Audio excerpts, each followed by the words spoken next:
Geneticist H.J. Mueller found that this radiation, mimicked in a laboratory setting, was a mutagen to the genome of fruit flies. This sparked a conversation as to the likelihood of cosmic rays guiding or at least making changes to human DNA. There was a supernova explosion that showered the Earth in these cosmic rays. This was calculated to have happened 35,000 years ago and kept the shower going for almost 2,000 years in a row. The Earth, being in the right spot on our Yuga cycle, would have certainly went through great changes during this time.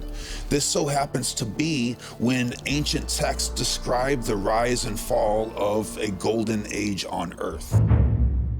Years of preparation on Earth enabled him to successfully navigate the duat, to find and shake awake his unused DNA to full awareness, in which there was a code left over as a message from all ancients before him. And our king was not interested in reincarnation. The charged plasmatic nanoparticles merged to the stardust laying dormant in the blood, and he attached himself to the ignition. He was now, by definition, electricity, activated plasma that could never die or be destroyed. Like the shamans did with caves. They blocked out all other distractions and were able to catch and absorb the proper radiation to have these visions. This is how we study photons today, in deep underground facilities that are uninterrupted by the normal visible light spectrum. Cygnus is on a pole that seems to be a line moving down, possibly to Earth, and a therianthrope of a human man with a bird's head falling into trance. Hey, if it can come down, perhaps we can go up. But for me, they're gonna have to tie a whole bunch of knots throughout the sky rope to grab onto. Cygnus is also known as the Northern Cross due to its shape.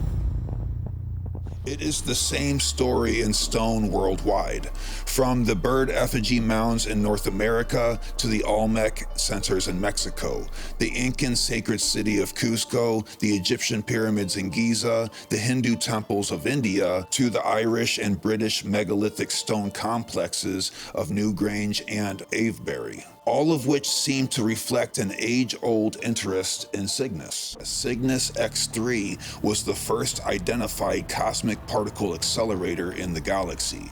Cygnus X-3 is a binary system. This obviously throws a wrench into our entire understanding of how the sun works. One of those many things that we can ask the question, is it impossible? Yes. Did it happen? Also yes. So who turned off the sun and why? Quite literally looking at something comedically described as a device, seeing that it would potentially work with the materials mentioned, and then saying, nah, it wasn't tech, it was superstition. I mean, okay, okay, let's reel it in. Here's the fruit though. Everything inside the phone that does this magic, the crystals, the electrons, the gold conductors, etc., are all available to us within the human body, making it not so weird to read about what the ancient pharaohs once did with these same materials.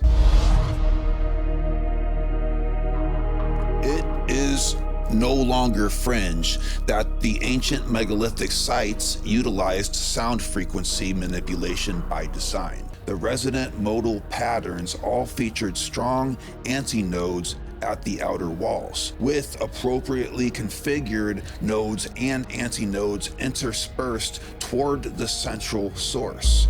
Interior and exterior rock drawings resembled these acoustical patterns. Stone structures, pillars, and enclosed spaces could be used to magnify, conduct, and enhance certain sounds, producing resonances and standing waves, while filtering out other sounds. Regional brain activity in a number of volunteers was monitored by EEG machines. The findings indicated that at 110 Hz, the patterns of activity over the prefrontal cortex abruptly shifted, resulting in a relative deactivation of the language center and a temporary shifting from left to right-sided dominance. Very simply, we are a product of our environment, and when this pulse meets the pulse of our frequency, being the smaller party, we meet it halfway. And we are lucky to have access to these frequencies so instantly in today's age.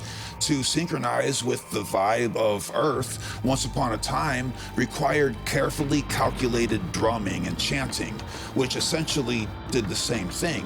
Whereas now I can find 7.8 Hertz on a tone generator and play it for you right now.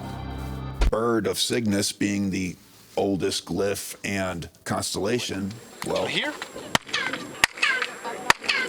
Why? Sounds like a bird. Yep. I'm blaming the white bread.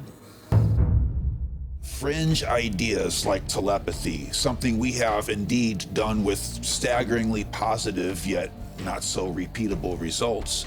We use what are called Faraday cages. Without the word soup here, basically the reason water retains such a high amount of memory and information is because of ELF radiating fields within it.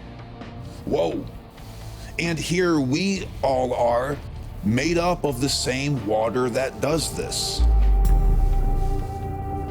This might be what the geometry of the pyramids and ancient religious texts in their own unique way have been trying to tell us all along. And in a segment that I like to call Scientists with Huge Balls, we have the Hungarian expert on space biology.